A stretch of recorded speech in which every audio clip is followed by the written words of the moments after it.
Alright, I'm starting over the recording for YouTube because I had the wrong card in there. When I played this pile, mill was a huge issue. Okay, it's very possible like that. It makes a lot of sense that you would want Leyline of the Void for mill. Does make sense. Alright, so here we go. This is what we're looking at. We have all the correct cards in here now. Naya Hollowvine, submit. 100 play points. Play league match. I like that it gives you your tickets back if you haven't actually played a match. I'm glad that it does that.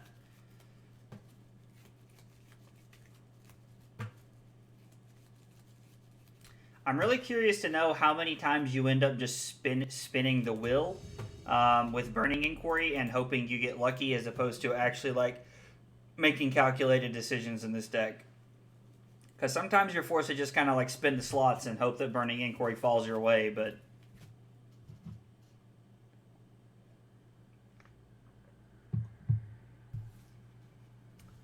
really, opponent. I personally don't bring it in versus mill. Granted, I've only recently played versus control and mill. Okay, fair enough. Hi, and good luck, opponent. Yep, I'll go first.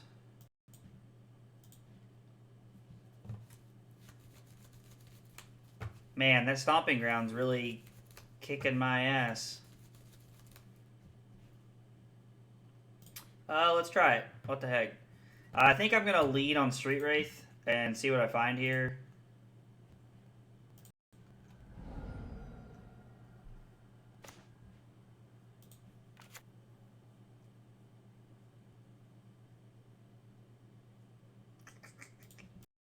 Alright, let's spin the wheel. What the heck?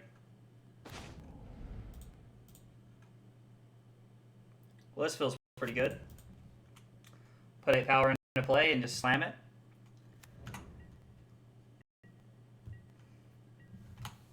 Not gonna lie, our blue-white control opponent, since those decks don't play Path anymore, that I was reminded of earlier, feels like we probably just won this game, like on the first turn, which is bizarre. And they conceded. All right, cool.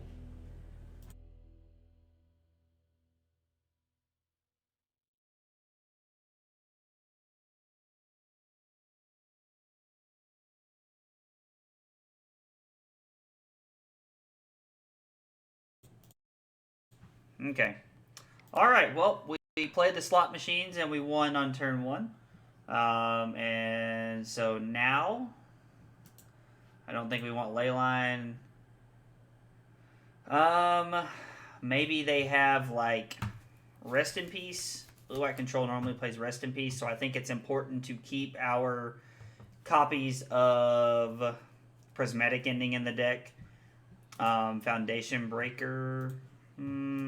Alpine Moon doesn't really seem that good. Ancient Grudge? I don't know. Ingot Chewer. Fury? Maybe it's just a good card. Helps us deal with Teferi? Maybe? I don't know. I'm not going to lie. Part of me just wants to...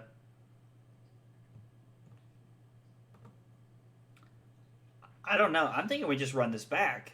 Like, I'm just going to run it back. Like, maybe that's wrong of me, but I don't know. Like, I'm just looking at the deck, like the deck list, and I'm like, bro, I don't even know what I want. Like, you want bolts to help you deal with Jaces and Teferis, like, so you don't want to cut those, but yeah, this hand seems good. We'll keep this. We have turn 1 cookbook into discard Rootwalla.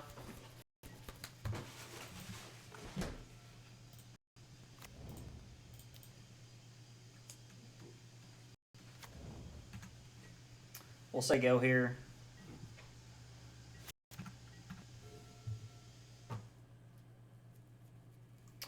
We'll probably actually...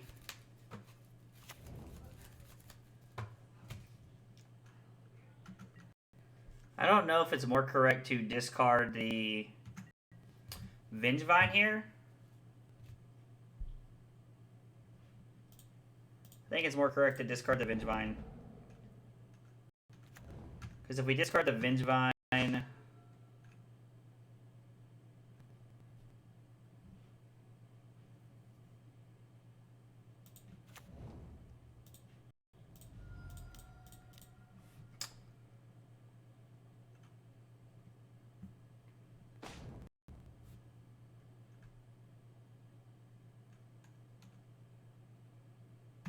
Okay. Now we can discard Vengevine to the Underworld Cookbook this turn as well. And then, I don't know. If we draw into a creature, we're in a pretty decent spot here because we can just start like running up the tempo pretty fast.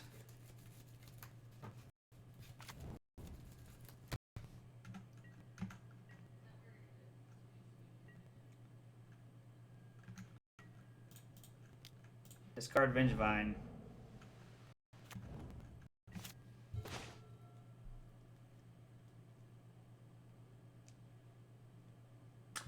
So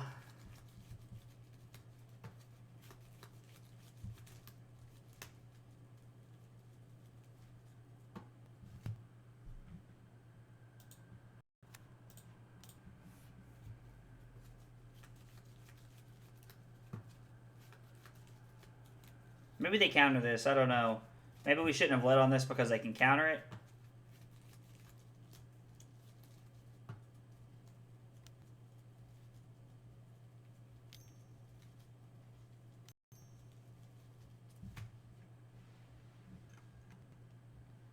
Okay.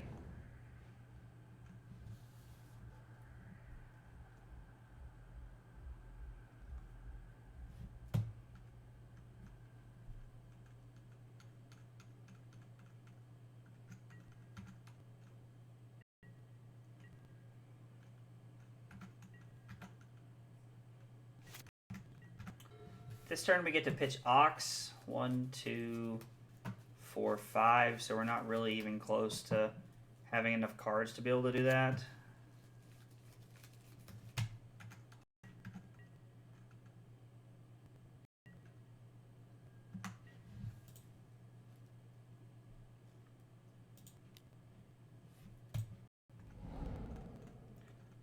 Discard the Ox. I'll just go ahead and gain 3 life.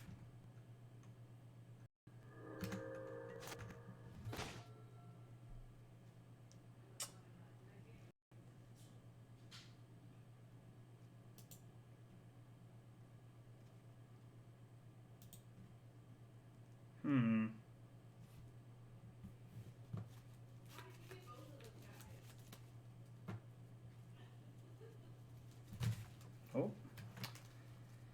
So we have 5 cards we can exile reliably, which means we need to put 2 more cards into our graveyard somehow.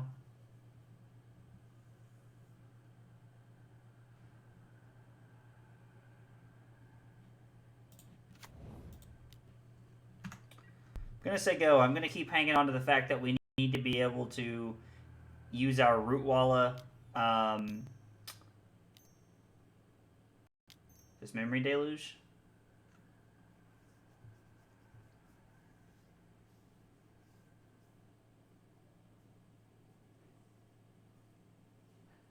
Cycle Shark Typhoon? Okay.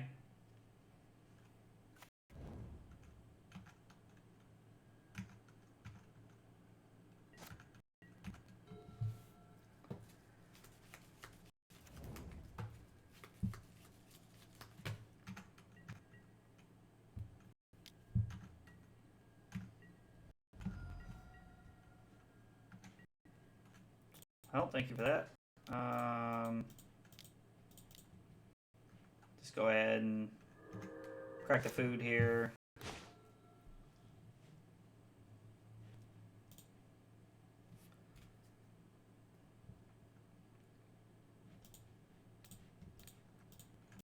Let's lead here to exile their token. They probably don't care about keeping the token, honestly. They're just going to let this happen. Yep, Madness. Cast for Madness costs. Create a food token.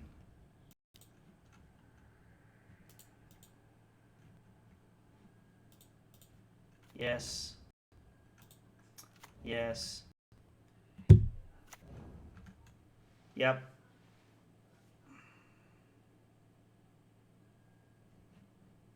Yep. Go ahead and get an Underworld Cookbook.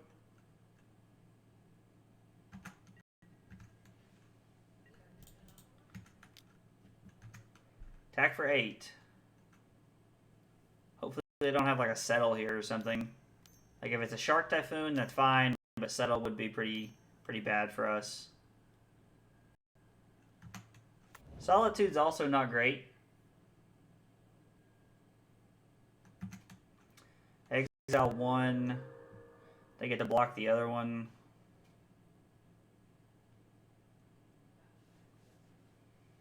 Do they block the other one? Okay, I was like, it's not guaranteed that they do. So, I'm gonna be honest. I don't think it's worth playing the cookbook here. I think we're just in a better spot to be able to discard it next turn. If I'm being honest.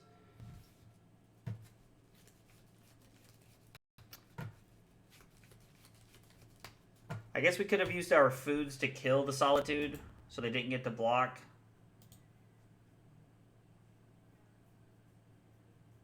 We'd have been able to keep one of the Vengevines around. Probably would have been better.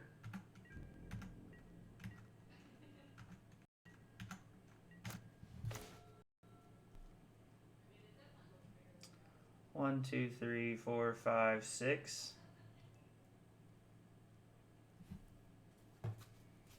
They'd gain 6 life, though. Now, granted, I agree they gain 6 life, but we're also in a spot where we have a Vengevine on the field now, if we do that.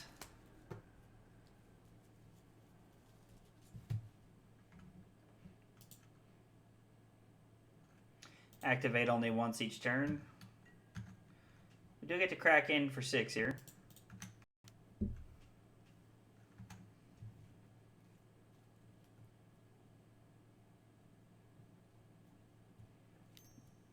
I'm suspicious that they have another Solitude here.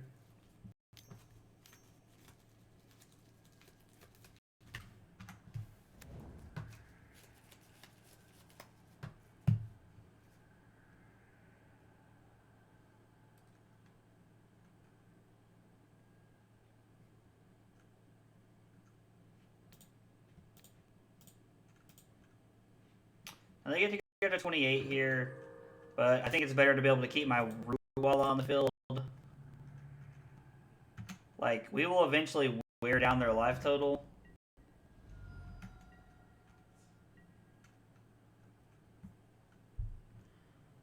Six, so that's 7, 8.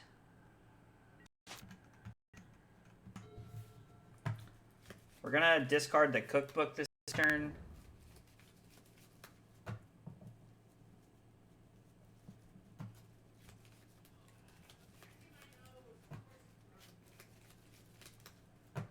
Actually, I think it's better to discard the Ox. I think it's better to discard the Ox here, even though we might have to get rid of it. I was like, is this another Solitude? Man, you're firing up Celestial Colonnade and getting in the red zone. That's aggressive, opponent. I like it, though. I like it a lot, honestly. Plus, you could do that and still have Counterspell in your hand, so it's not like it's just like crazy play or anything. Alright, discard Ox, make a food.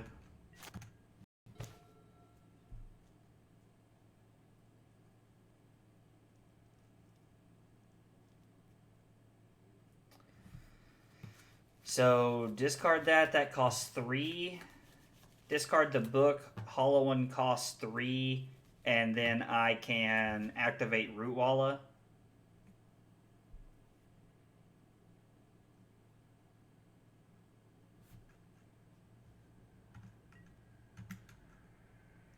Alright, they got 3 cards in their hand. Based off their play last turn, I'm banking that one of them is a Counterspell.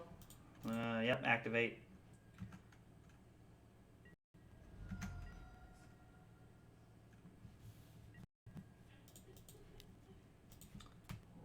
Discard the book.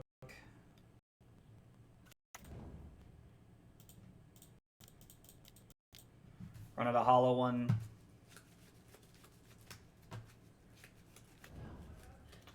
They didn't have a Counterspell. That's interesting.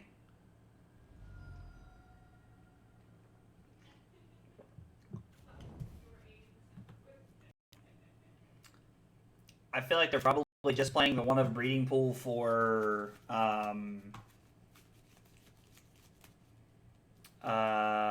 Prismatic Ending, which feels a little greedy, I won't lie.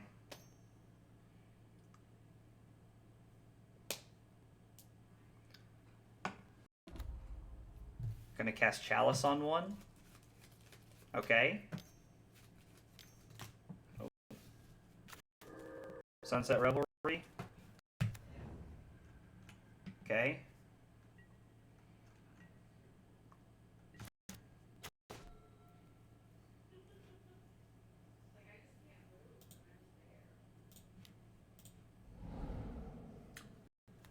Let's cast Ox. 5, 6, 7. So we're gonna have to get rid of one of the Oxes.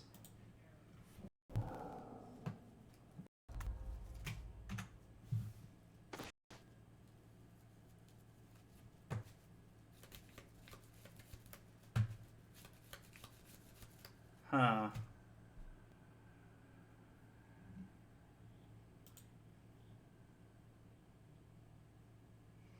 If you're gonna escape Ox, always activate your cookbook after. Okay, why is that? Like I'm curious why.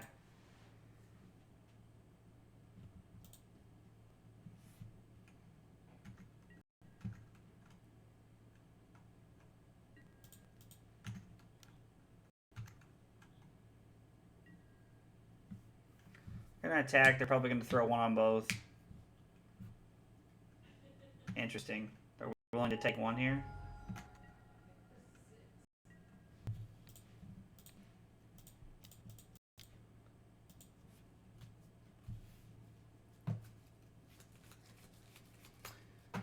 You see more cards and you get extra discard activations. Okay, I mean that's fair. All right, so we got rid of their Chalice.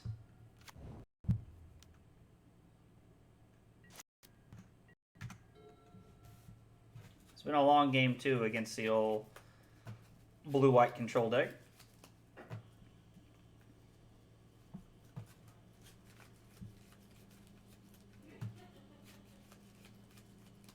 Not nearly as long as our game one was, though, against our first match against. They're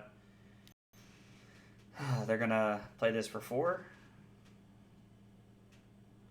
Again, whatever we played that first round. What did we play that first round? Oh, we played against Blue Black Mill the first round.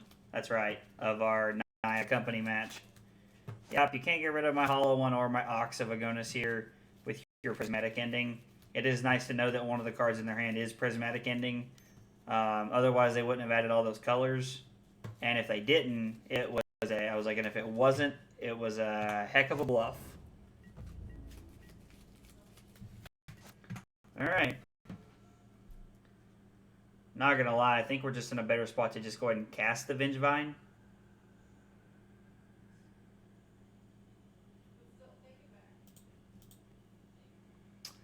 Mistake not using that on Cookbook.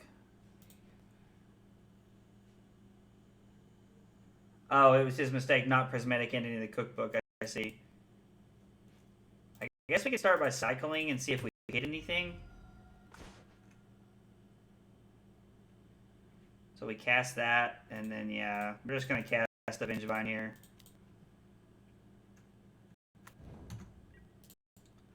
Well, it was like we use the Street Wraith to see if we hit anything, and now we're just going to jam in with the clowns here. He wants to lose his Colonnade to our probably to our hollow one, if I had to guess, is probably what he's wanting to do. I imagine he's going to throw his human token in front of Ox, and then throw his Colonnade in front of Hollow One. Hollow One's a card that we can't get back. Should have discarded the Rootwalla to get the other Vine back. Yeah, I guess that would have been two. That would have been 2 creatures. Yep, didn't think about that. That was not something I was thinking about. I was thinking about putting Rootwalla in on the end step to play around Supreme Verdict, but that definitely would have been better. Way more aggressive.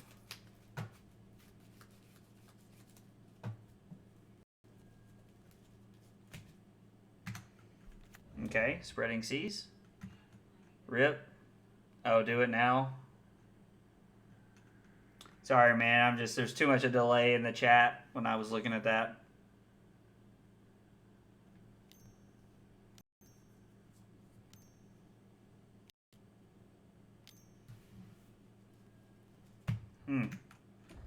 Big Teferi's not bad.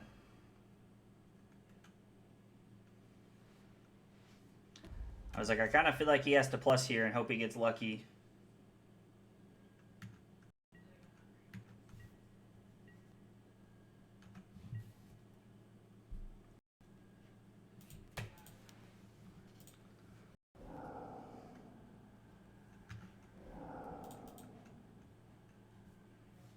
Being able to cast that on somebody's end step is kind of dumb.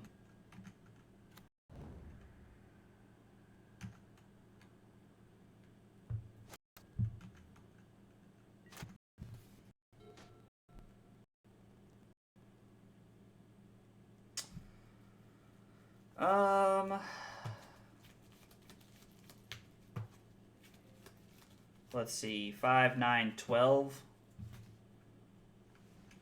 Or we can attack the fairy with the Ox.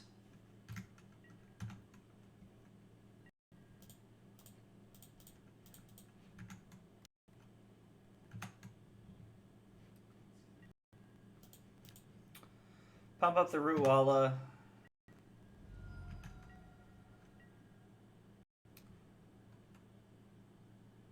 Trying to think of what I'd need a white source for.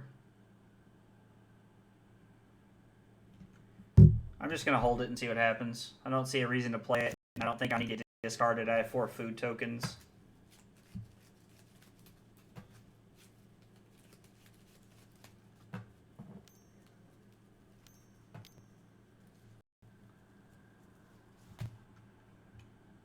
Teferi. Okay.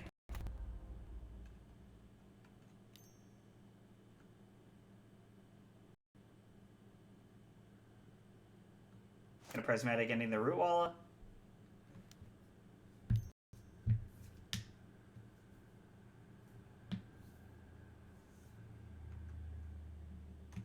Okay.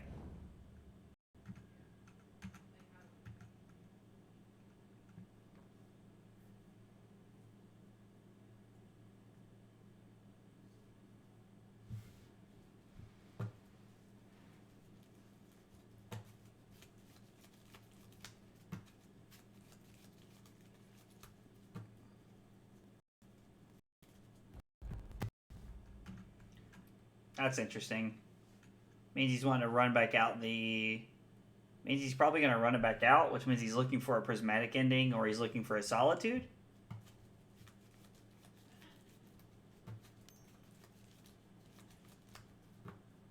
Or he already has the Prismatic Ending. Okay. Well, he has to have Solitude here to actually... So his last 2 cards have to be Solitude white card to be able to stay in this because I have the Bolt. So I'm not even going to worry about attacking the Teferi.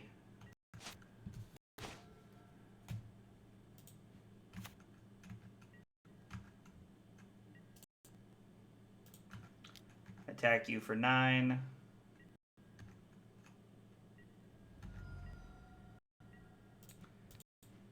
I guess Force blue card also gets you out of this. Our opponent has to have Force blue card. Yeah, at this point they just have to have Force blue card at this point. Like they've already missed the window for killing one of my creatures. Oh. Wow, they did have Solitude white card. How about that? If they would have done that before damage, they could have got out of this. They would have had a chance to get out of this. Because we were drawing pretty poorly. Alright. Well, we win our first match. I didn't play super great. Kyle pointed out a few things in the chat that I could have done better.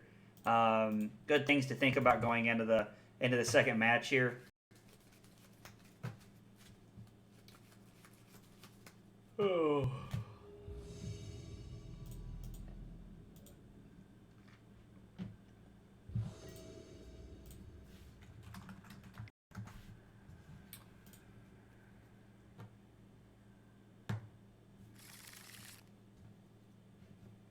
I think we'll keep this hand. We can lead on Cookbook here. Cookbook into Rootwalla, and then we have... I usually bring in just the ending versus control. Okay, I mean, yeah, like it was definitely plausible to bring in the third ending.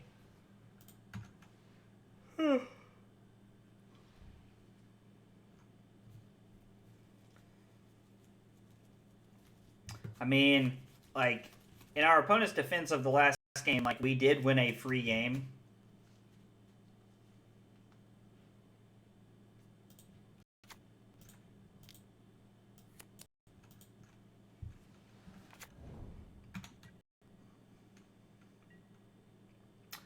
I could have cycled Street Wraith to put Asmo into play. Don't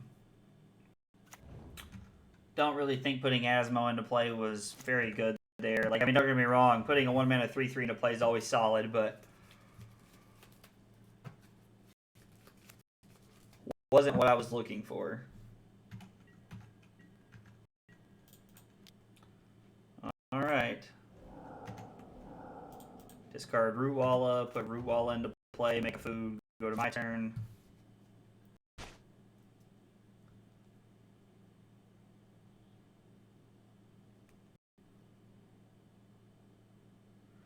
Alright, hang on. There has to be a way to do it all here.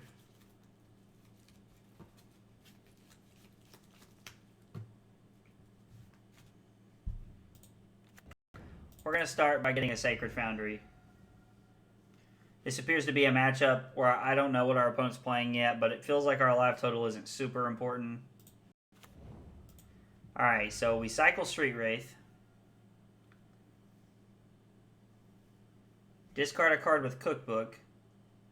Play Cookbook, discard another card. Play Hollow One, play Asmo, put Cookbook into our hand.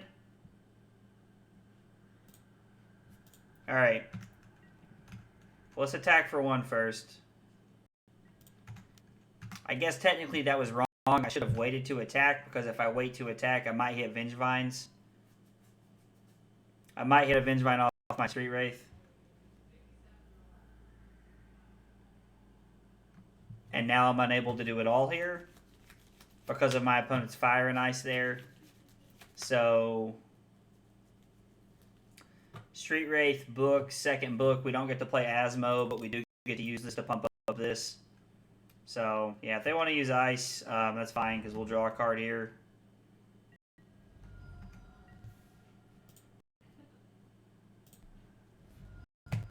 Cycle of Street Wraith.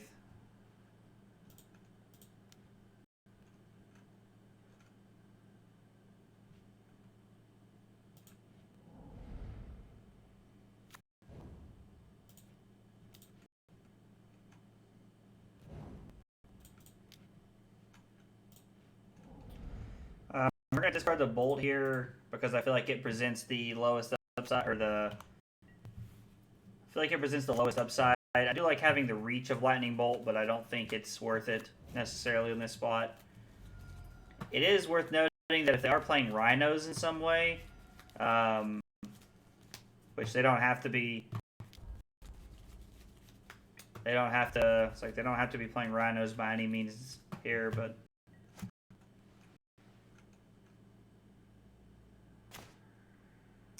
Thrilling Discovery is the most important card in the deck. I agree. Thrilling Discovery is a great card, but I don't see how it's going to help us in this situation. Could have discarded the other Cookbook, play Hollow One for 1. That's also possible. I went 57 and 11. I'm so disappointed in myself. What's wrong with you? You went 57 and 11 in a game we've barely been playing. Shut up. Let's start by cycling.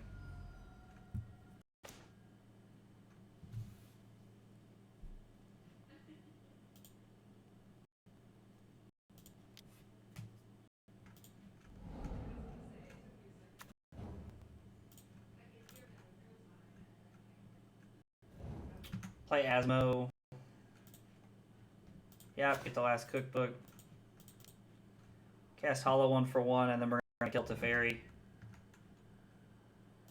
And then we will discard the third Cookbook to one of the other Cookbooks to start fueling our Ox of Agonas. There's already 5 cards there.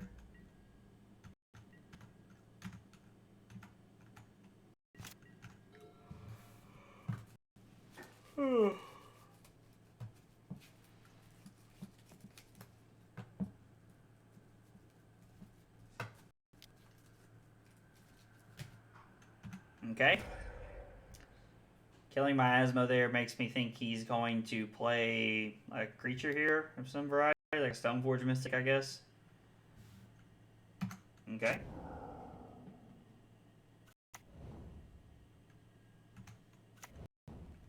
So this is Indomitable Creativity.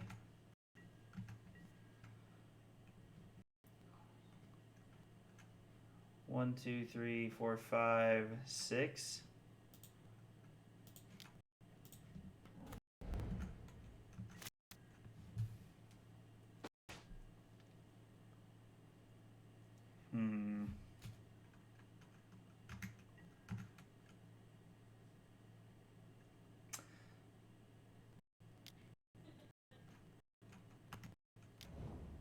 Okay. Our opponent ices during our beginning of combat step or our attack step a lot. Kind of weird, honestly. Alright, opponent. Thank you. Discard Thrilling Discovery, put Ox into play.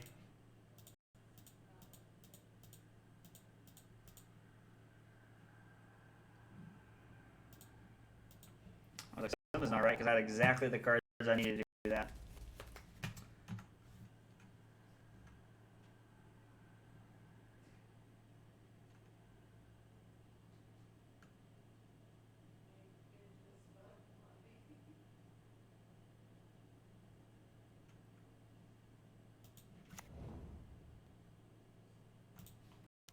Just going to say go here. I don't see a reason to do anything on my turn. Who would have drawn into a Stomping Ground? Yeah, I don't know. I don't think there's anything that we're going to change there. At this point, just kind of have to hope they don't have creativity into Emrakul, even though it feels like they do. Yep.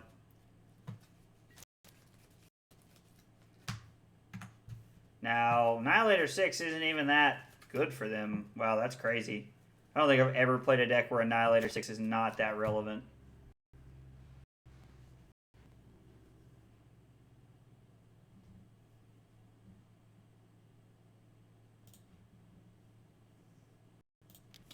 Let's lead on Inquiry and see what happens.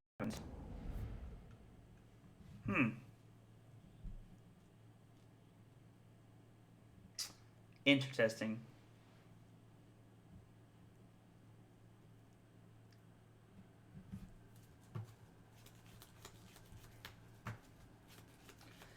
So I have to leave something back to block, but I can just sacrifice all of my food tokens and not actually have to get rid of anything.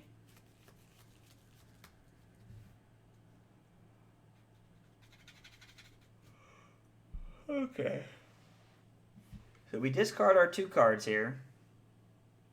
And then we have 5, 6 cards in the graveyard. We can double block to put a 7th, and then we can discard our card next turn to Cookbook, and then have 8 for Ox again. So, I guess. I don't know if this is a flying. Alright, flying it is.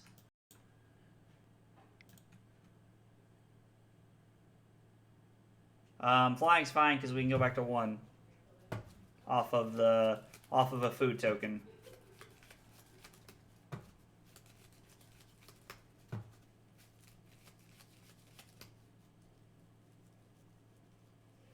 Which means we can just attack. Now, I mean, that is kind of nice because it does allow us to put them to 9 here. We in it, boys. I don't know about that. It's like, yep, we're going to discard our cards and then use mana to crack. So we'll go to 8th into 7, then down to 1 because we'll use Annihilator 6 on 6 of our 7 food tokens.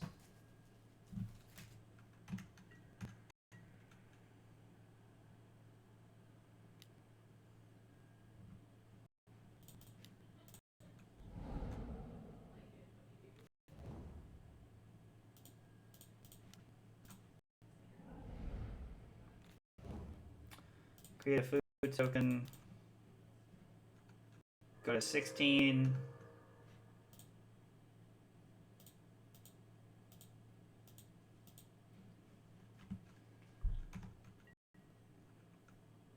Emrakul's normally a lot more frightening than this. And, like, not that I think we have, like, a super real chance here at actually winning this game, but...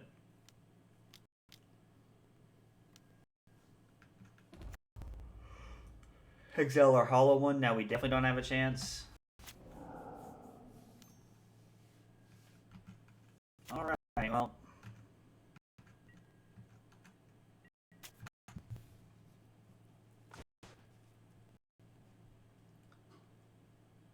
So we can cantrip here, or we can 4, 5, 6, 7. So there's not even enough cards.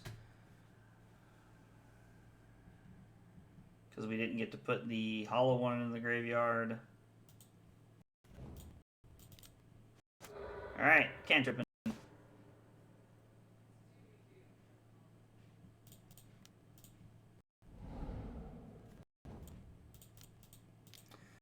Alright. We're going to look at some more cards. I think it's kind of for naught here at this point, but we're going to look at some more cards anyway.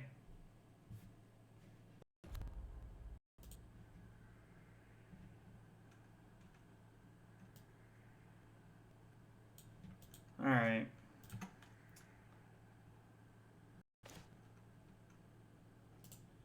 Okay.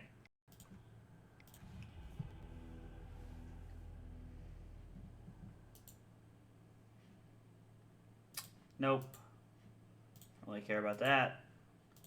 Don't really care about that. Leyline of the Void doesn't do anything. Prismatic Ending doesn't really do anything. Fury is... I don't know, like medium, I guess, at best. I don't really feel like we have anything for this matchup. Like, I guess the only other thing we could do is bring in a Prismatic Ending. I don't even know what we're cutting then. I don't know. I think we just want to be on the, like, super aggro plan here.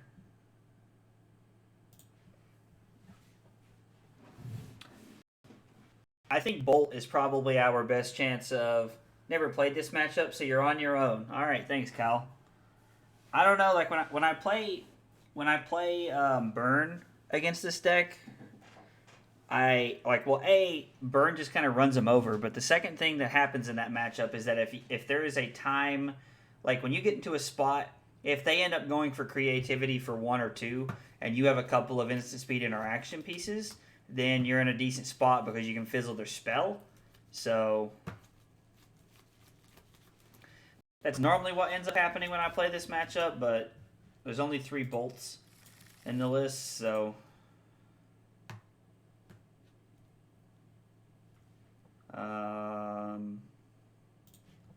yeah, we'll keep this. Question is, are we just playing Rootwalla on 1? It feels like a yes, but...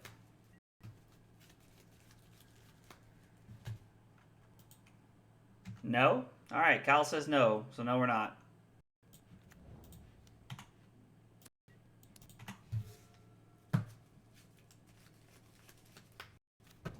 Please no. Alright, Kyle even said please no, so obviously we're not supposed to do that. Alright, Lightning Bolt's Deece. So... we play Thrilling Discovery here. We discard Vengevine, Blazing Rootwalla. And then we come up short of casting Hollow One. Yeah, Kyle, this doesn't really seem like a bonkers turn or anything, but... maybe this is one of those, like, setup turns. Yep.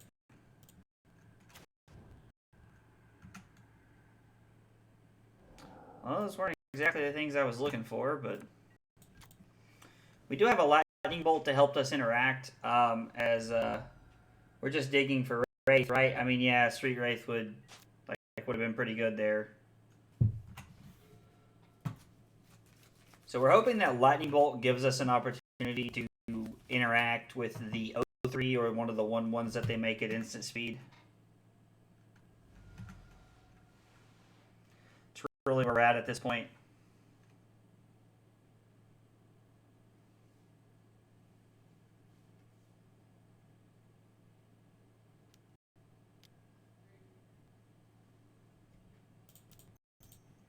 Just going to go ahead and do this now. More than likely what I'll end up doing anyway.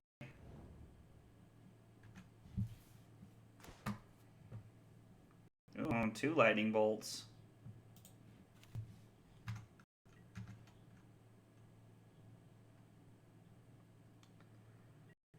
I think until they present an option where I'm not just attacking, or I'm not just holding up double lightning bolt here for the rest of the game, we're just going to keep doing this. Now the problem with this plan is that if they ever put a clue into play and then go after that one, we have no way to interact with that. But also, cycling Hollow One doesn't feel like a bad call at this point. Our hand doesn't really do much, and I don't want to get rid of our Sunbaked Canyon because we just don't really have a play.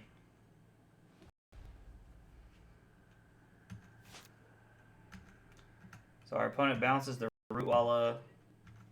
Yeah, we're going to cycle the Hollow One here. Well, Vengevine is not what we had in mind.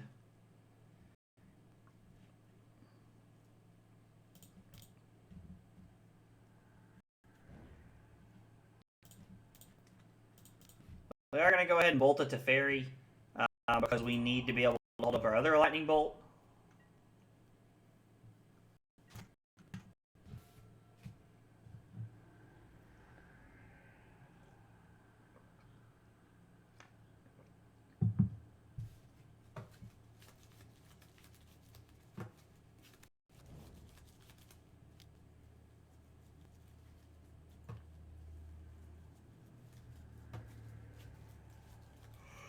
Oh, Lord.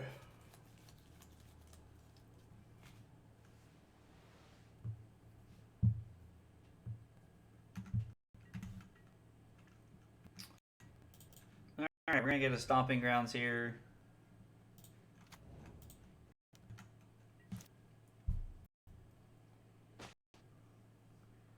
So are we just inevitably at the point in the game where we're just going to hard cast Ox here? Just try to look for a better hand, because I don't really think we have a better play. Like, it just kind of feels like the play that we're in right now.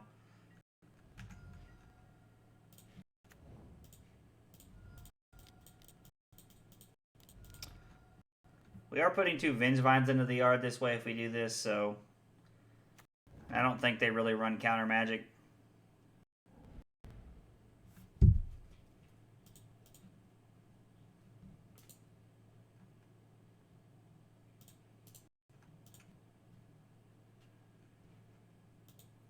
Thought I hit yes, but whatever.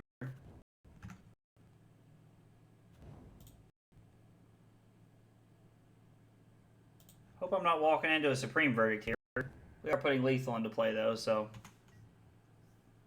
if we do a Supreme Verdict, we do get to start with cycling Street Wraith and casting Ox from our graveyard.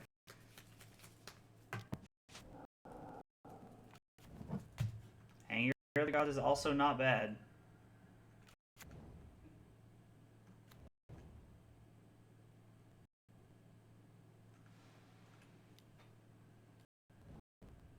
Wow. I do not think there could have been a worse outcome for us right there.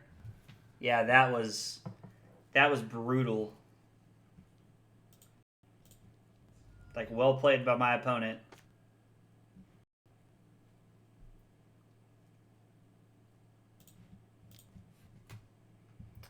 I mean, if they got it, they got it. Yeah, no, I mean, absolutely. Like, that's like my opponent might have sat on that. I'm not sure. And if they did, I'm not even mad. That's just impressive. Anger of the Gods was not something I was expecting. Of course, I guess to be fair, they're playing a mostly red deck, so I probably should have been ready for that. But a lot of the times when I see Teferi, my first reaction is to go towards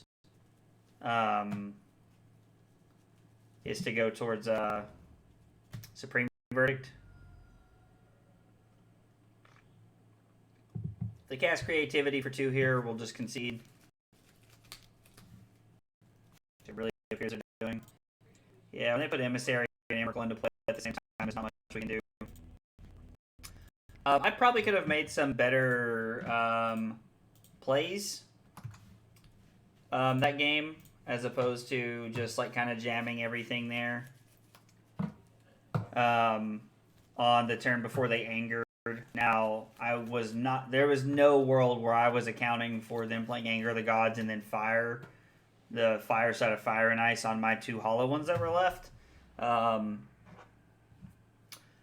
guess the other option is I leave everything the way that it is on the field and say go, and then next turn I start by cycling Street Wraith and see if I draw into another discard effect, and if I do, I get to play hollow ones for 1.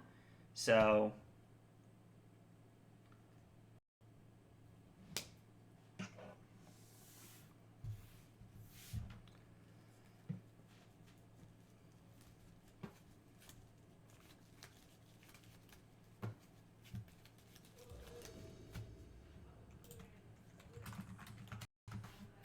alright.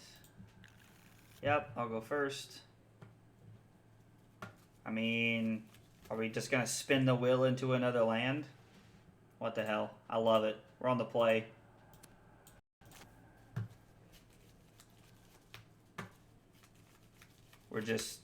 We're walking into the fact that we hope that we put a hollow one into play, and then we're also going to hope that we peel into a land. And if we peel into a land, I think we're in a pretty good spot.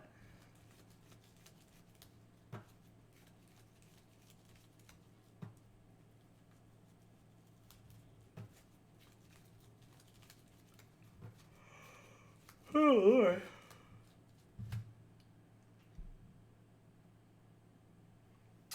Django Reality Sculptor.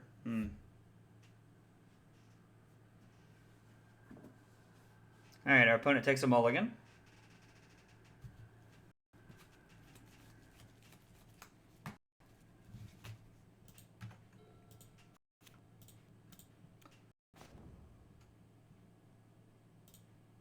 We do have hollow 1. We did not discard our Vengevine, and we peeled into a DRC. So, I mean, the DRC is good. Hopefully we just kind of like peel a white source right here. Like, we didn't see a land. It is a land, but it's green, unfortunately. So they pitched Ephemerate and Grief. It's pretty solid. Run out our DRC, say go here. Build into a Stomping Ground as opposed to a Sacred Foundry. Hitting Sacred Foundry or Sunbaked Canyon there, even Inspiring Vantage, any white source would have been awesome, because we could have Thrilling Discovery'd away the Vengevine and the other Thrilling Discovery, and then drew 3 cards, knowing that we already have a creature in our hand that allows us to start the path of Vengevine. So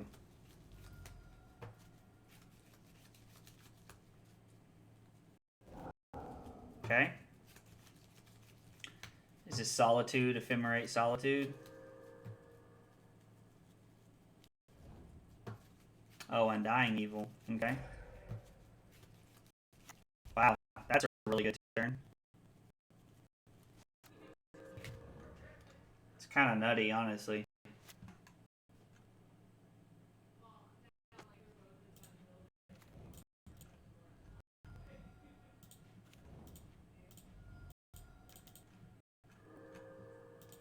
Yep, discard Vengevine. I'm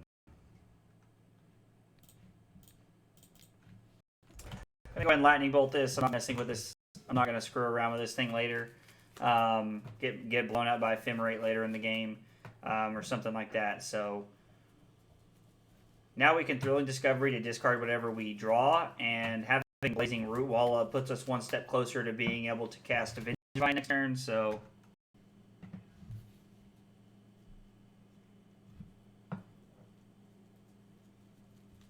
quite a few good draw steps here coming our way that we could peel into right here.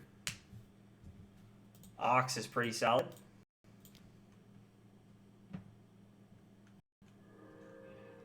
Yep.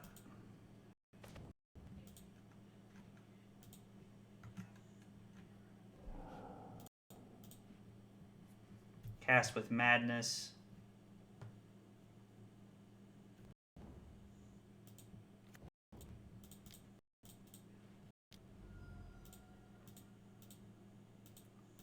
Six, 7, 8.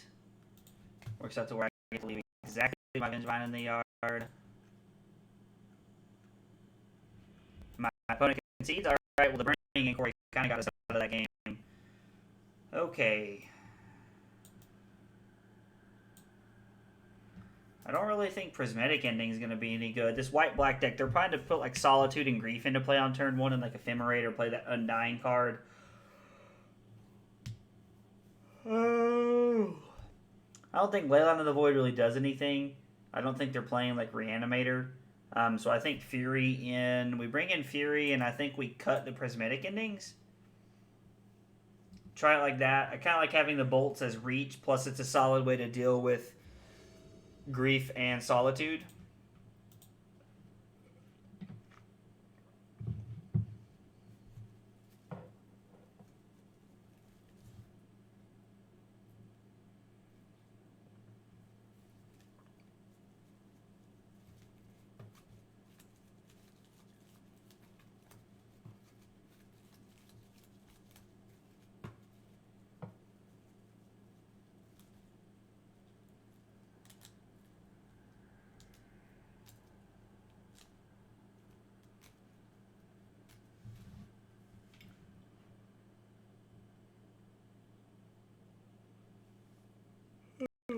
Well, no lands, we got a mulligan.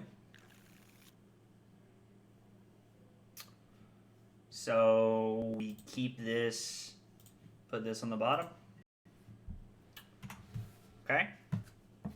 Now the only way this really turns sour is if our opponent just like hammers out a Grief on turn 1. Which is very possible. I feel like a lot of the times, yeah, see, they are going to do it to us right here. I feel like a lot of the times when I end up playing against this deck, like, this is how this deck wins the game. They just hammer out a Grief on turn 1. Like, and now they're going to Fetch Shock, play Ephemerate, take our Thrilling Discovery, and they're going to leave us with 2 Vengevines in hand. So, yeah, our hand that was pretty solid just went to crap. Now, well, that's a terrible draw step. The good news is that the only thing that we have to beat right now is a Grief. So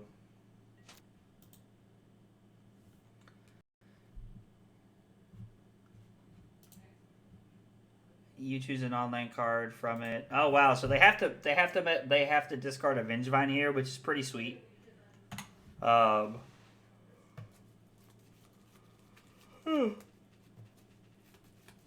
Take that as a small win here.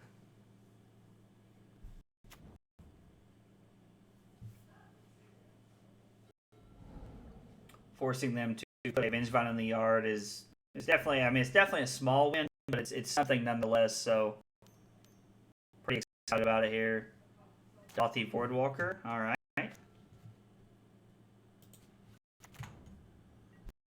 Dothy Boardwalker's tough. I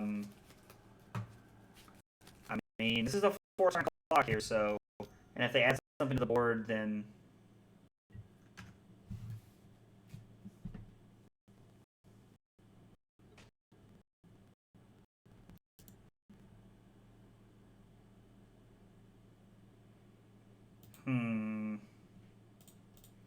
I mean, I think we just have to like try and do something here.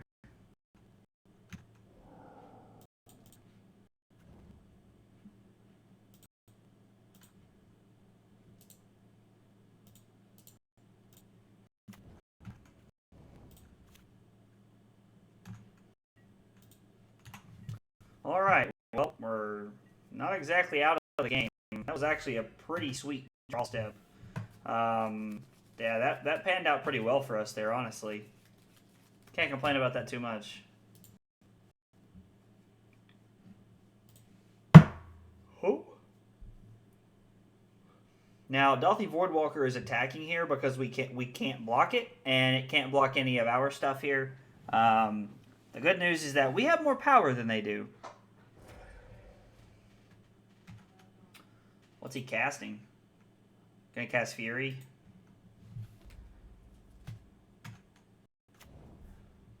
Now that's gonna be a problem. It's just gonna deal with our hollow one there. Interesting.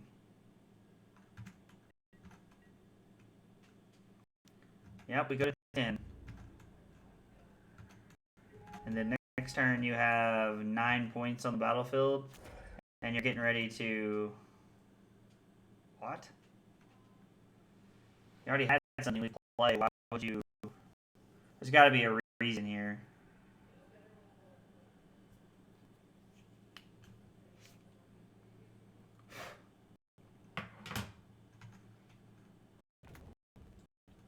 Well, that's not good for us.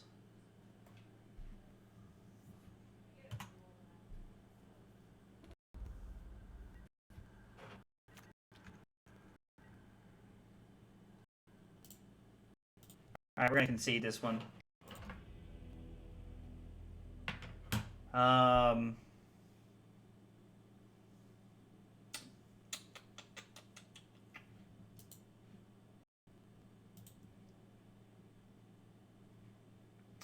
Fury is good.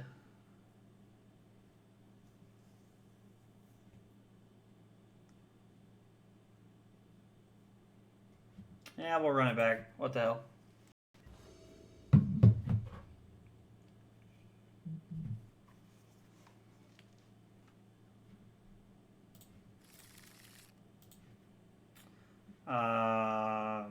Sure. Our opponent kept 7, so more than likely they just have like Grief Ephemerate or something like that here on turn 1. Hopefully not, so that we can get our Thrilling Discovery and Blazing Rootwalla down. We'd love to cast them. Casting them on turn 2. Alright, well, it looks like they don't have Ephemerate. Huh.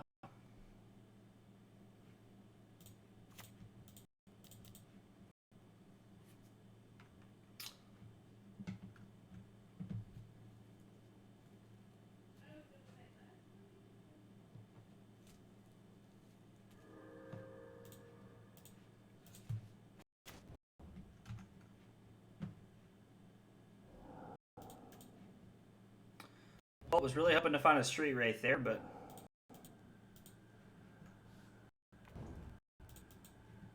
no. All right, I figured I'd check. I was like, I know I can, but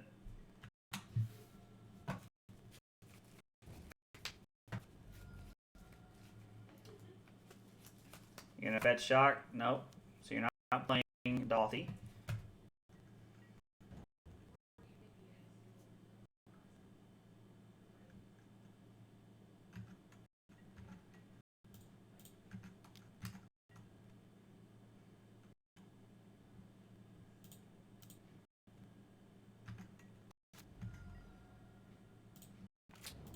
Play that tapped.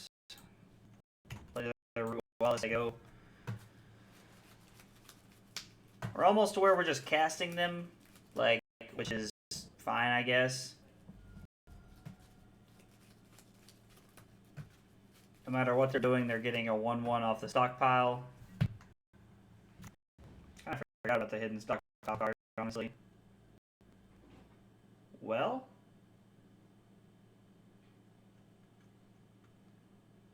like,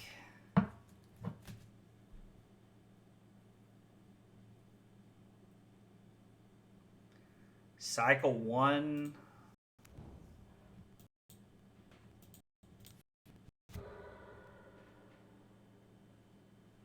I feel like I'm drawing off the canyon here because I feel like we have to find something. Last game I went 42-7. I was falling off hard. Yeah, it sounds like you're just decrepit there.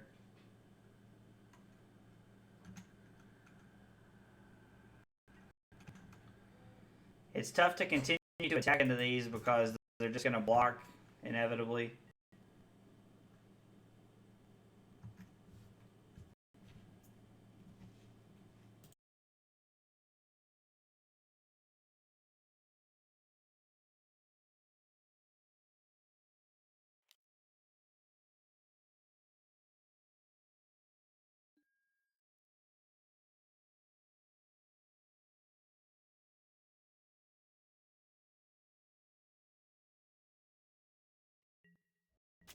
These draws feel pretty bad, I won't lie. Like, this feels pretty rough right now.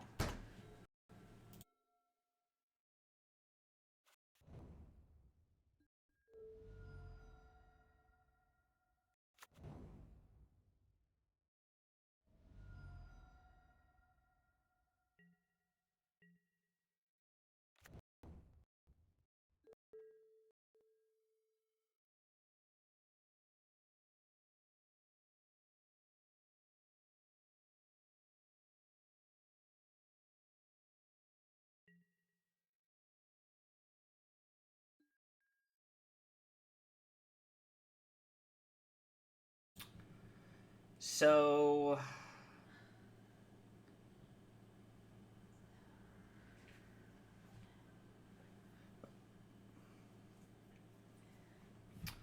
we play a land, we discard, then we play Cookbook. We discard with Cookbook. And then we can cycle a hollow one and put one into play.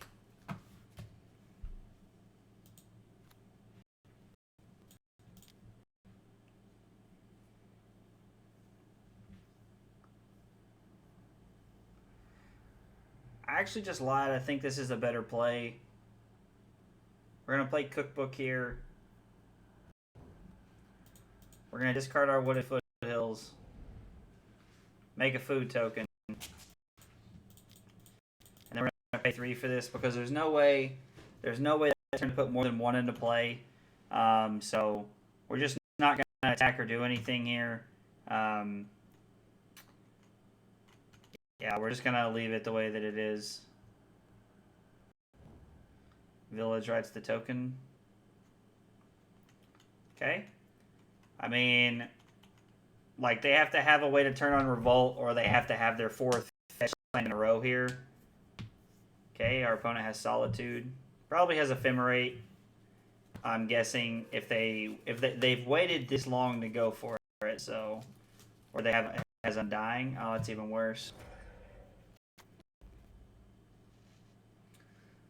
So they get to eat that and start gaining life. I mean, the good news is that we can, like, there are decent draws that get us out of this. Like, we have some pretty decent draw steps here. To just hard cast Grief here.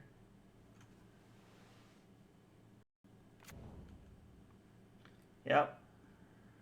Get rid of one of our hollow ones. There's nothing we can do about it. Land, creature, instant artifact. So we have a 3/3 at least.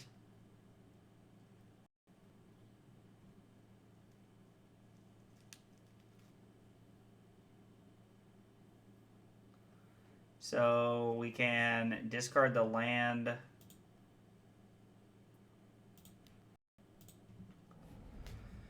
Play hollow one. And then we can run out the DRC, which gives us a flying threat.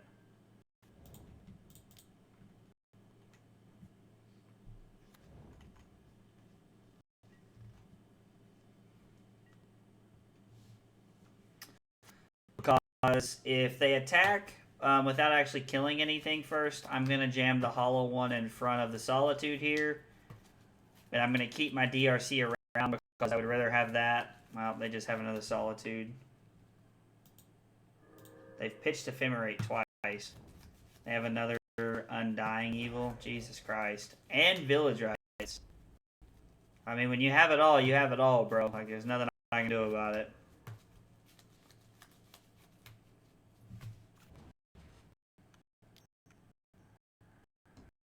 Into Dalty Voidwalker. Jesus Christ. I don't think I've ever been fucking sorry in my life. This is ridiculous. Yeah, this one's over. I'm not playing this. Like, that was just one of those ones. Our opponent had it all there.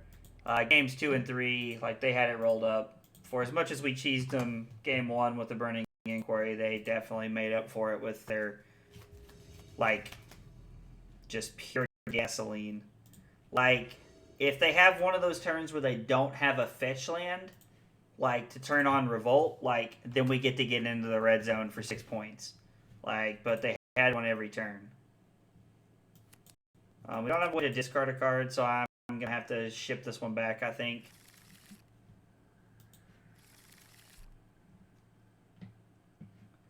Sand seems terrible, but I don't really feel like mulliganing anymore, so.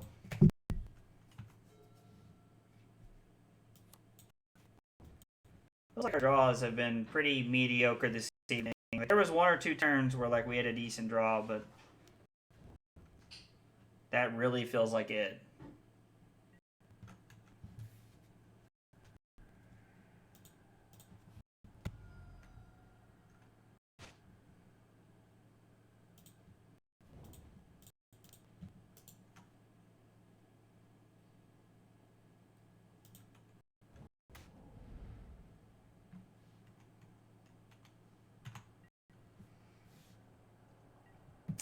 We did not discard our Vengevine. We are pretty good at doing that so far through this week.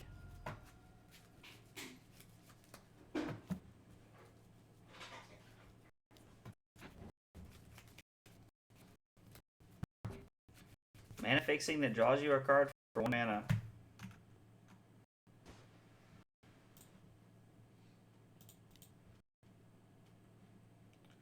We're going to fetch for our other Stomping Ground tapped here. Be nice if we had something to play along the DRC, but we haven't. I don't think we've actually been able to trigger the DRC once. Like, this is our fourth game of the league.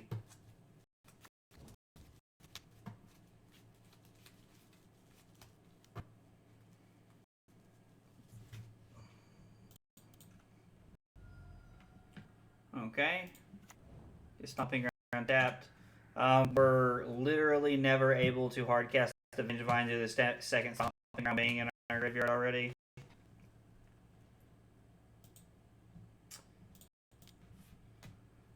Play Cookbook.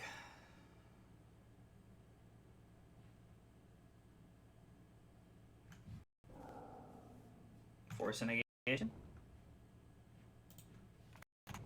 Alright, we're gonna wait and draw a card at the end of their turn off the canyon.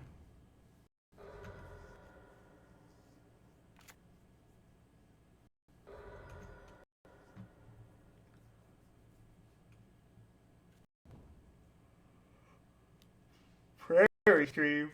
Alright.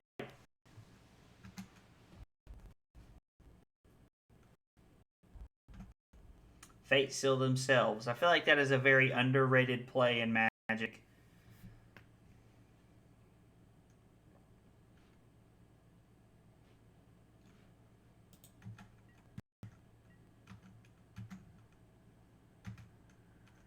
Come on.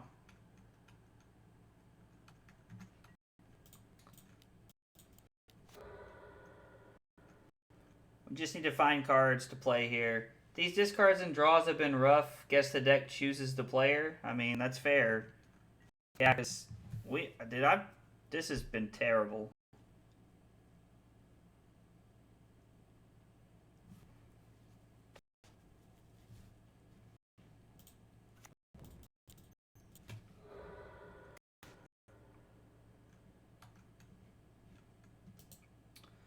Alright, I'm going to concede here. Alright, we're playing against like Bant control. Bring in this, take out I think honestly, I think I like the bolts over the endings, and it's either ending or bolt because every other card fuels our game plan, so I don't think we can cut anything else. I only play 17 lands. I don't know why you're drawing so many. I don't know why I'm drawing so many either. I was actually worried about not drawing enough lands tonight because there's only 17.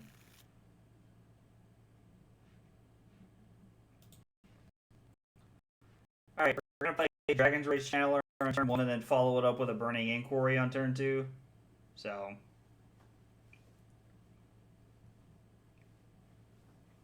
feel like this is a pretty solid hand. Lord. Our opponent mulligans to 6. Our opponent mulligans to 5.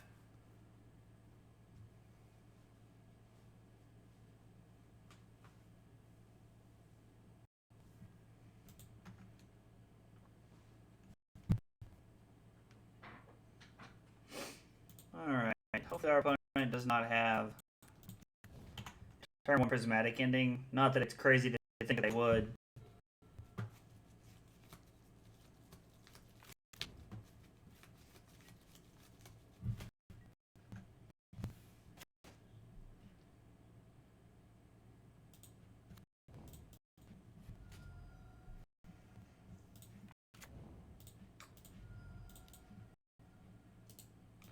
Always yield to the DRC. Ooh, okay. You fetching for a tapped land? No, you can't be fetching for a tapped land. Vista.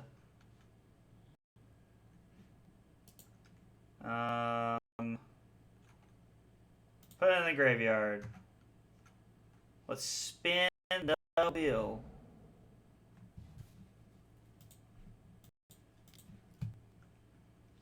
Alright, well, we got rid of some of the cards we wanted, and we kept enough creatures to be able to put enough power into play to make an actual difference. So, you're telling me there's a chance.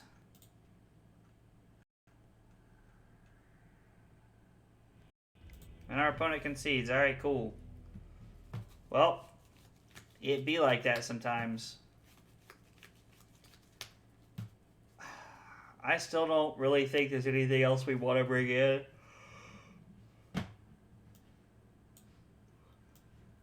If they're playing Rest in Peace, we're going to need Prismatic Ending to try and help us fight through the actual Rest in Peace or whatever graveyard hate they're running. So we're gonna try the third Prismatic Ending here. I feel like this hand is terrible. Yeah, we can't keep this. Now this is a hand right here. We're going to keep this and put... Wow, what are we putting back? You want the Street Wraith because it's an extra card. Burning Inquiry is insane. DRC helps us look for cards. Am I putting Asmo back? Kyle, am I putting Asmo or DRC back here, buddy? Not gonna lie, I kind of just need your help.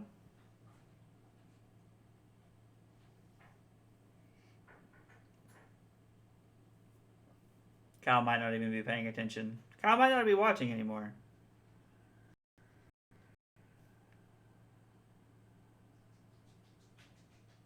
Honestly, a Vine?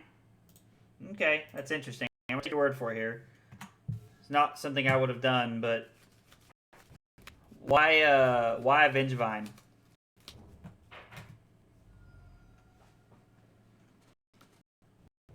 About the growth, okay.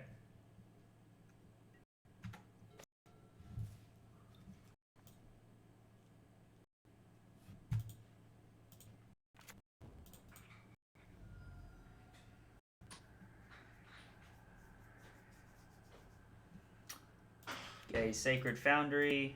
Run out the DRC, say go.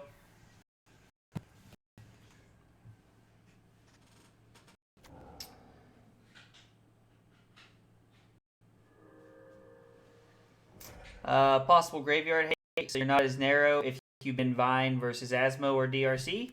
That's fair. That makes sense. Alright, let's let it be a good one, please.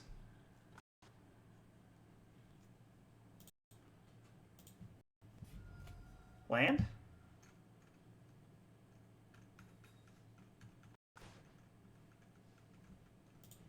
Well, spin the wheel. Pretty good chance to get to another land here. Obviously, I was wrong again. Alright, so we cast the Rootwalla. We cast this. Yes. Always yield. Our opponent only has 3 cards in hand. And we have quite a bit of pressure here, actually. So, would have loved to have seen that Vengevine go to the graveyard.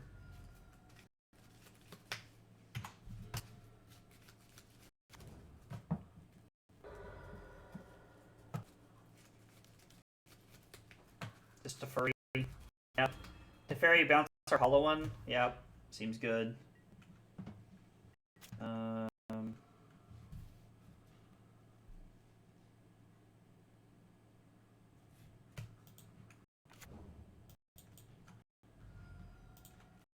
Stomping Ground.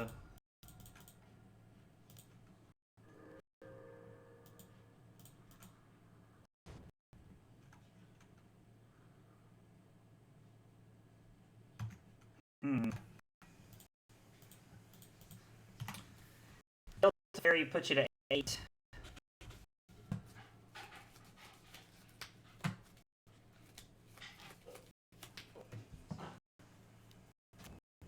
Okay.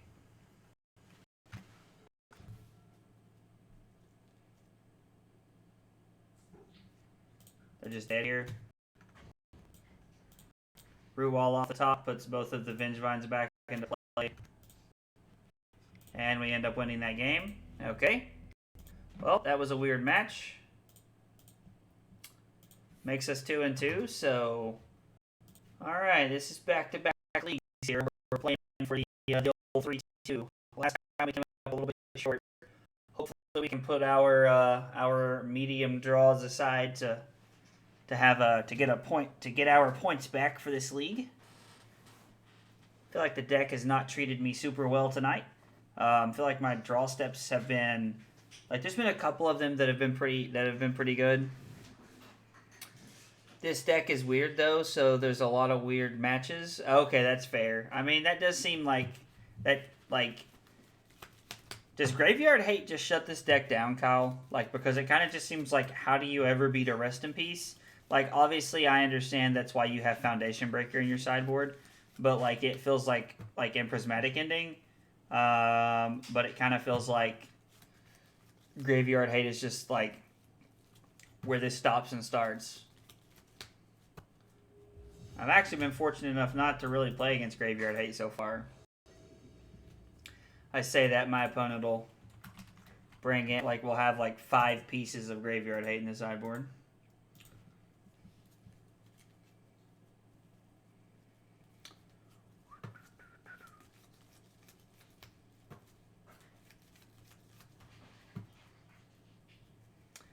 I recently upgraded my Mana Trader subscription so I can rent more I can rent more tickets now. So I'll probably be playing more interesting decks from now on when I'm playing Modern. Probably things that involve Ragavan.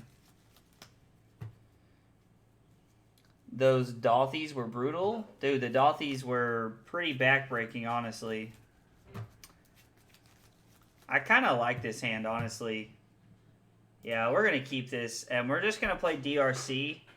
Hello, comma, you too. Alright, my opponent obviously types a lot.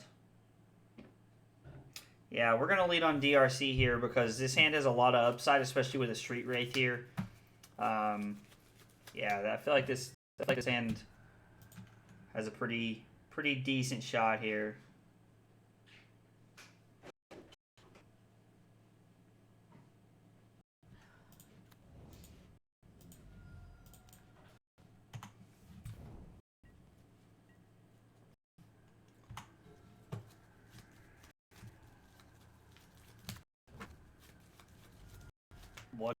Okay. Did they reveal Lurrus? I wasn't paying attention, honestly. They did, so they're probably playing Shadow.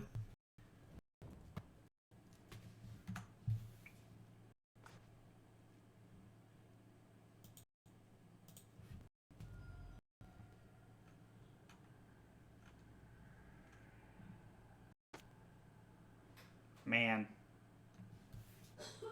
You hate to see it.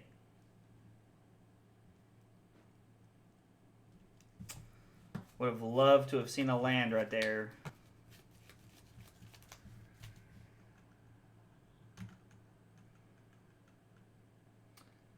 In my experience, it is pretty resilient versus haste. Usually, I can just bide my time till I find removal. Cookbook, search for land.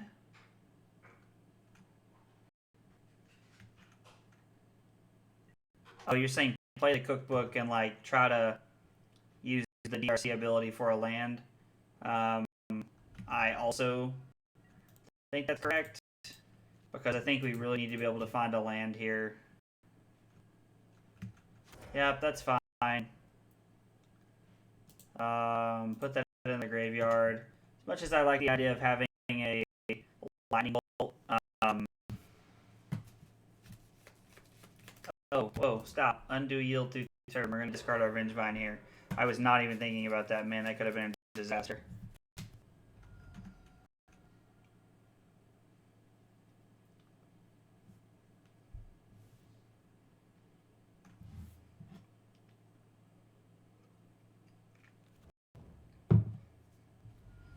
Alright, our opponent's playing Jund. This is Tarmogoyf. Seems good.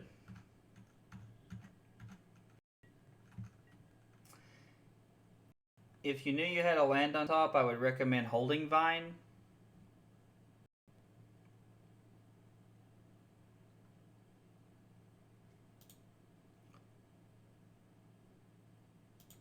Alright, well, we're going to pretend like there's a land on top because I'm feeling pretty good. Feeling pretty good about the draw step here. Whew.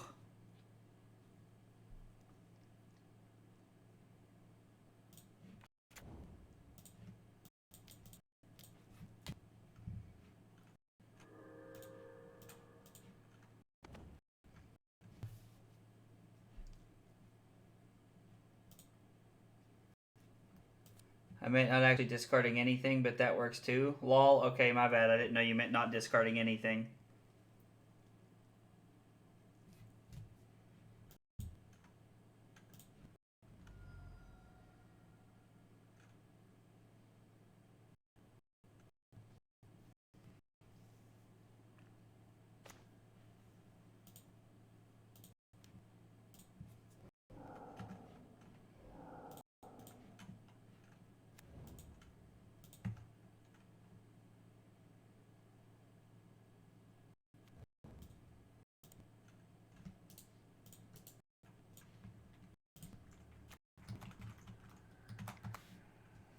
Cal, this guy thinks your deck is wild, bro.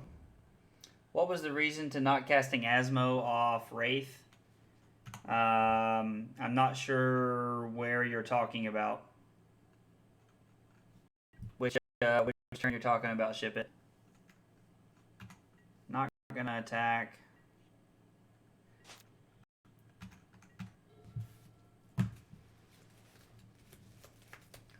Not casting Asmo when exactly?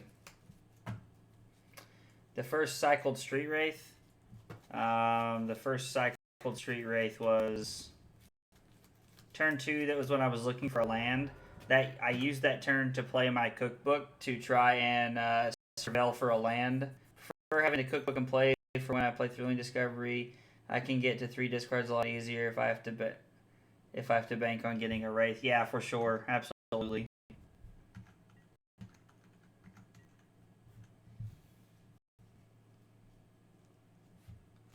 Curious to know if our opponent attacks here.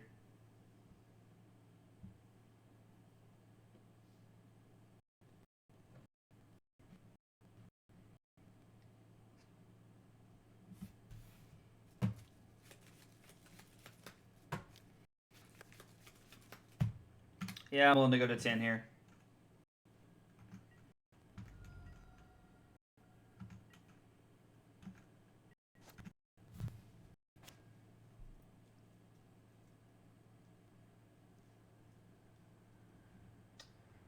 Three, four, five, 6, 7, 8.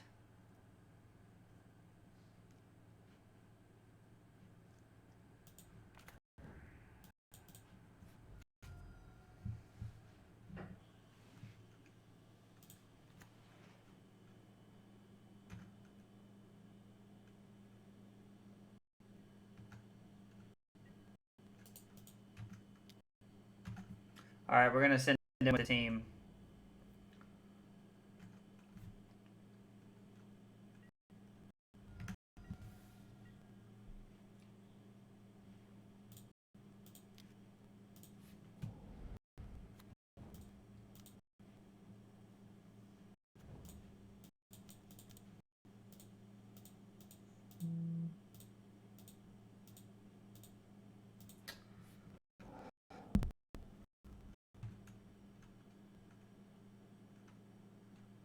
well, that Prismatic Ending is pretty nice. But I don't think we're wanting to cast it right now. I think we're going to hang on to the Prismatic Ending.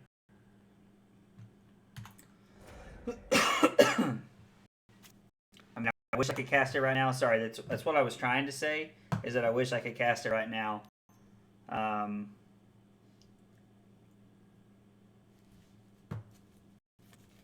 Just remember, if you can, to leave Hollow 1 because it counts as 2 card types. That's fair. Oh, damn. He had double removal spells there? Not gonna lie, I would not have counted on that.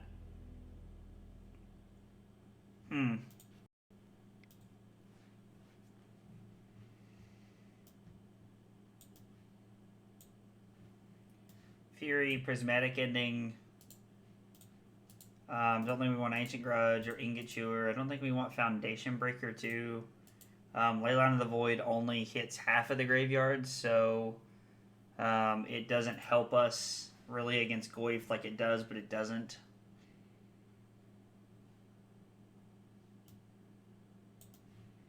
I think Lightning Bolts probably aren't going to be good enough. Yeah, we'll try it like this.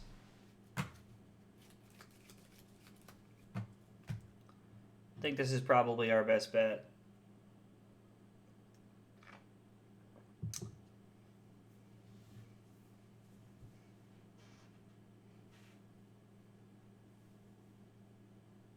Our opponent probably has like Nile's Spellbomb, or Soul Guide Lantern as like forms of interaction for our graveyard, so...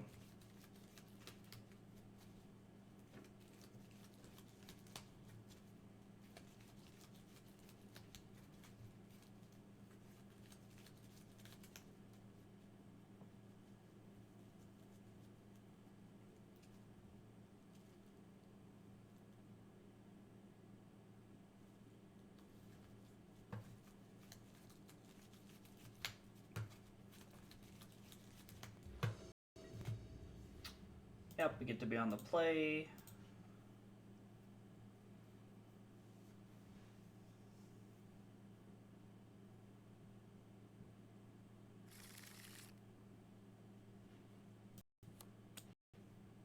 This hand's really good. We're going to keep this.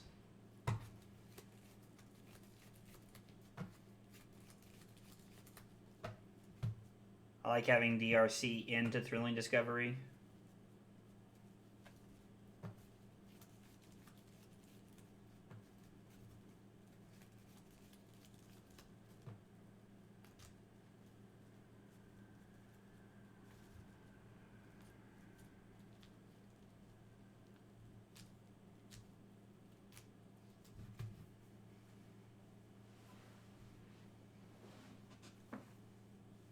Our opponent's obviously in the tank about that, whether they like their hand or not.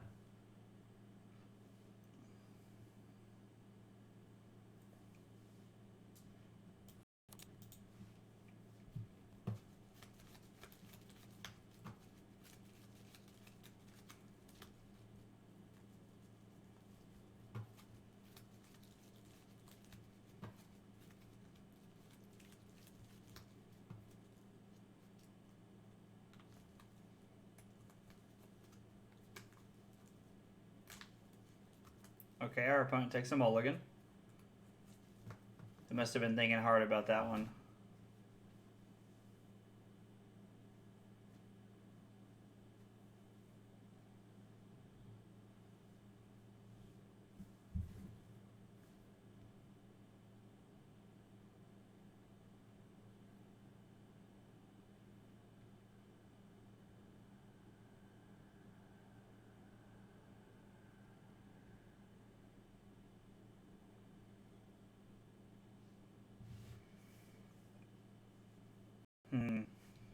Alright, so our opponent keeps 6.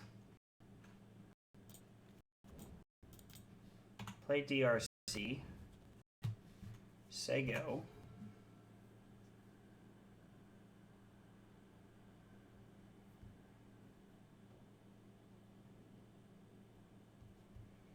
This one guy that I follow on Twitch just said, I don't know yet. I'm still deciding. Like, as his, like, what he's going to play tonight, and I'm just kind of like, you know, respect.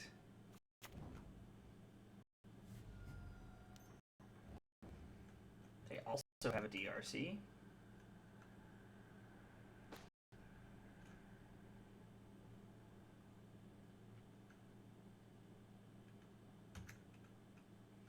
So I'm going to attack and see what he does. And then I'm actually just going to play the other two DRCs.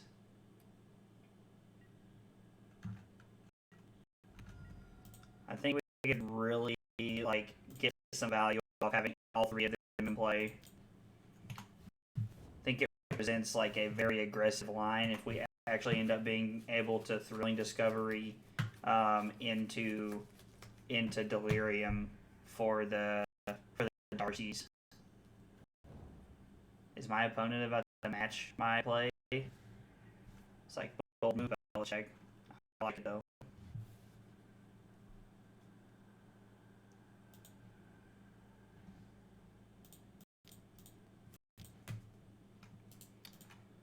Yep.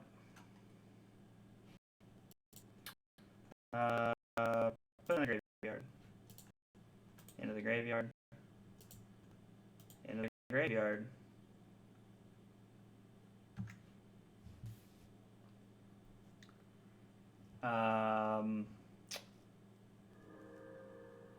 Yes, discard those.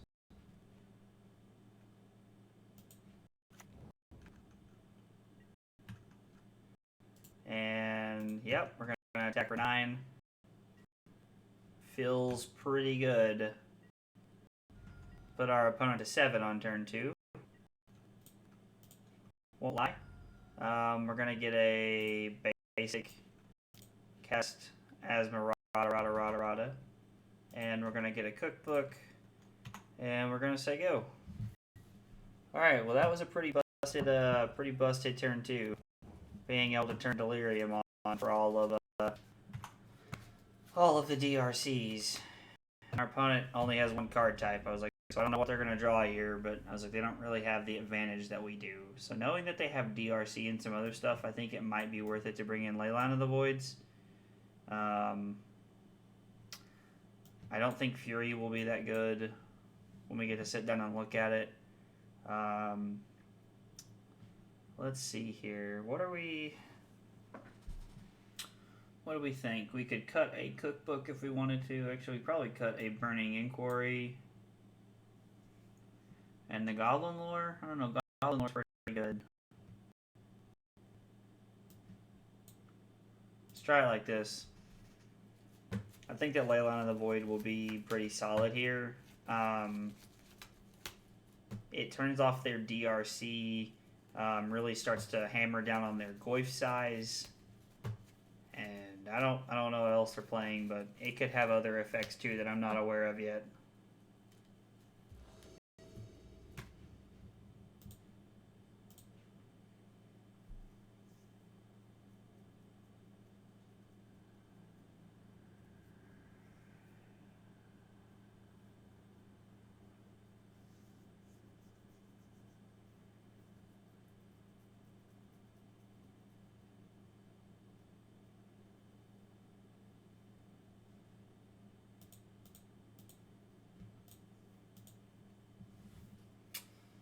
Okay.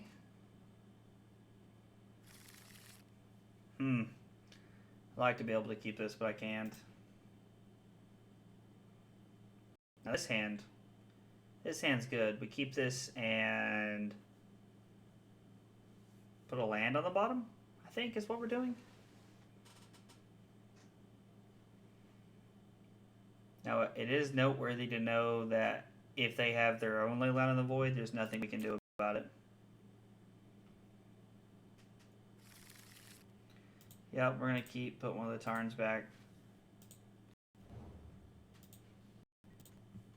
Our opponent also kept 6 cards, so should be an interesting game.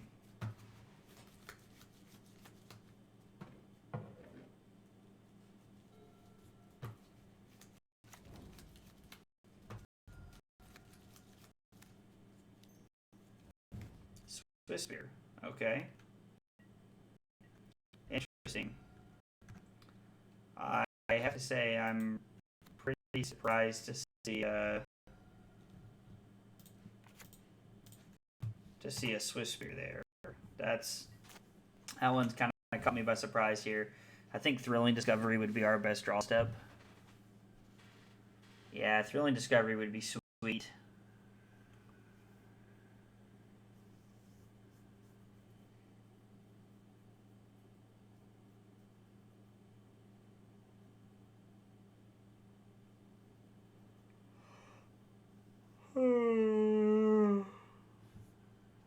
Lord. Yep.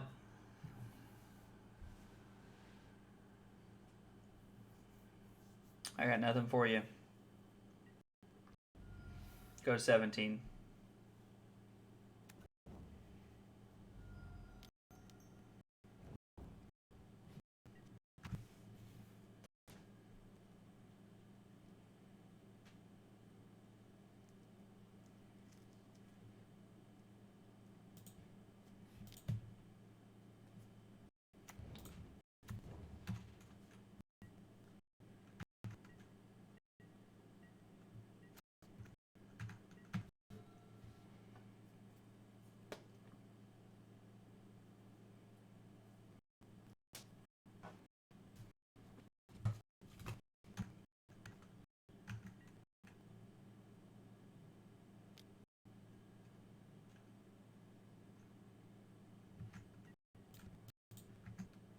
Alright, so my opponent has to cast 2 spells here.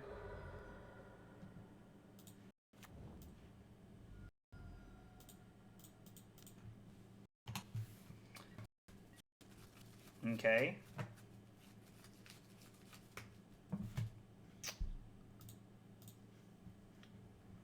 No, I forgot I have to do that because my opponent will never really have a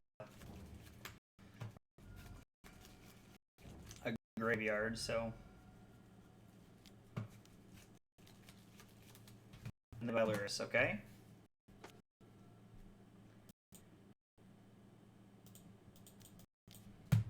We gotta find something to do here. I mean, Cookbook's fine because we have 3 types here. We have land, artifact, creature. Yeah, we gotta go to 11 here.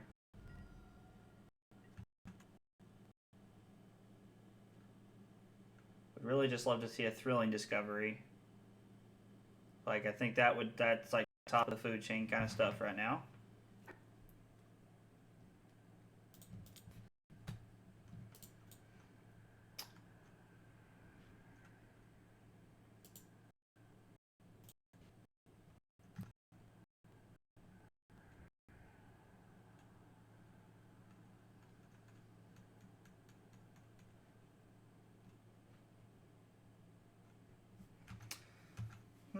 Okay, that's actually going to be a pretty sweet play. Yeah, we're just going to say go here because I can discard the Rootwalla and put it into play and use the Rootwalla plus...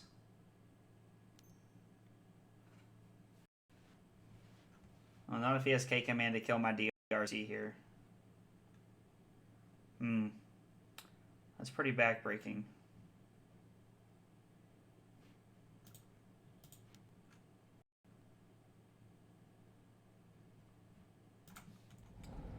I'm going to go ahead and put Vengevine into the yard.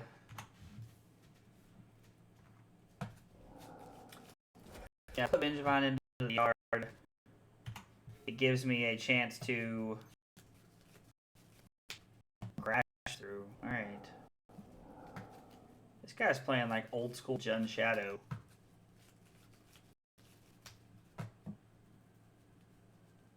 Yeah, what do you want, buddy? Yeah, I mean, like I don't even, I really don't know what he's taking here.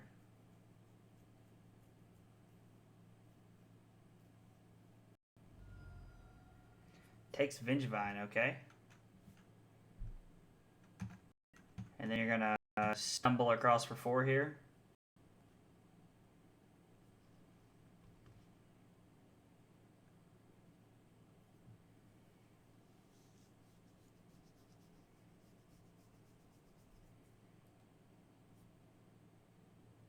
Decide that Burning Inquiry might be my best draw step here. Yeah, if we go 7.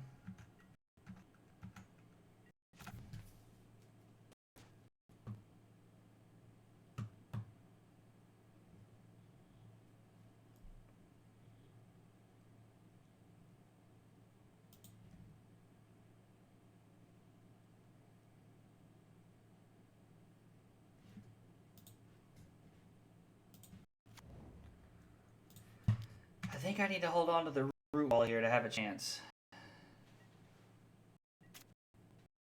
Hold. I think you were trying to say hold there, and I agree with you. I think that's why I made that decision. Just eat a food. Yeah, I was like just gonna crack the food here. I'm just gonna hope they don't have become immense.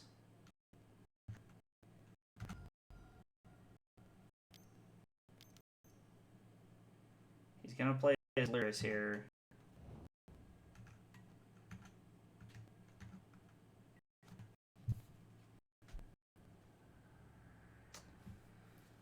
Well, Asmo's not gonna get it done.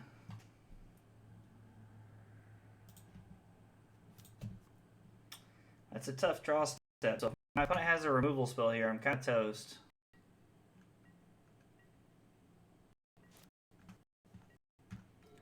It could be, I mean, it's a Blazing Rootwalla, so it could be almost any removal spell. I'm gonna throw this in front of the Tarmogoyf.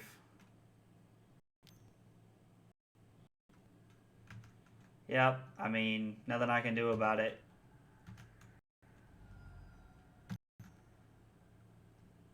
Okay.